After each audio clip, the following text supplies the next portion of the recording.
The rain had stopped by 4 a.m. I drove down the harbor docks, where old shipping containers were stored.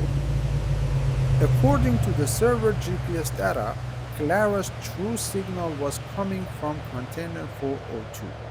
I walked quietly through the dark maze of giant metal boxes. When I reached container 402, I saw a small window with a dim light inside. I knocked 3 times. The heavy door opened slowly. A woman stood there, holding a small silver hand drive. It was Clara. She was alive. Detective Wentz, she said quietly. I knew you would find me. Why did you fake your death, Clara? I asked, stepping inside. Your brother thinks you were kidnapped. Clara smiled sadly. My brother lied to you, Leo.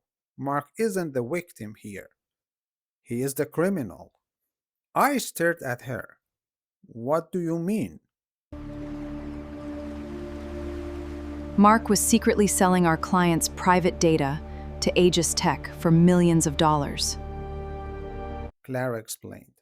When I discovered his crime 3 months ago, he tried to silence me.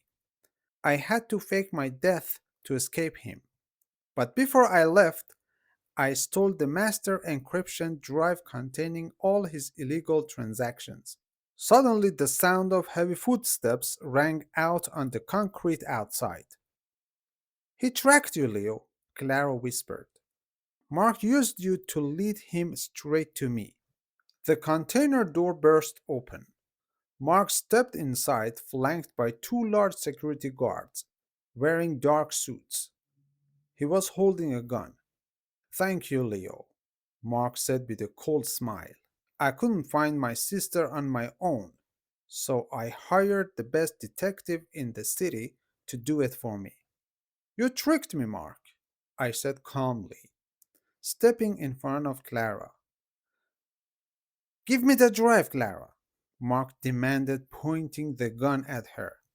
With that drive, I go to prison forever.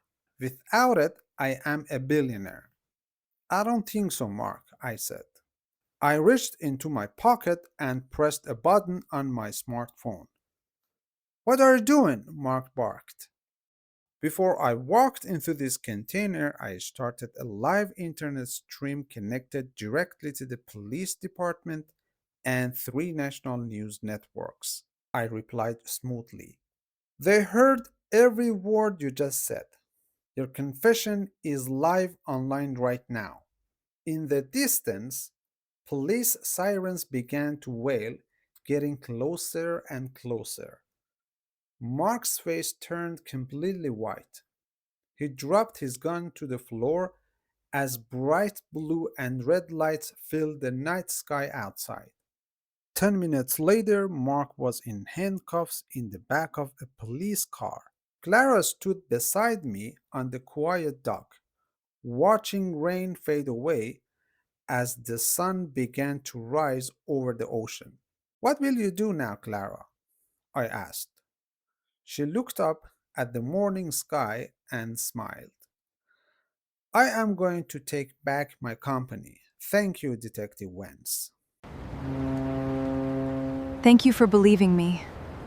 Take care of yourself. Just another day on the job, I said, putting my hands in my pockets as I walked back to my car.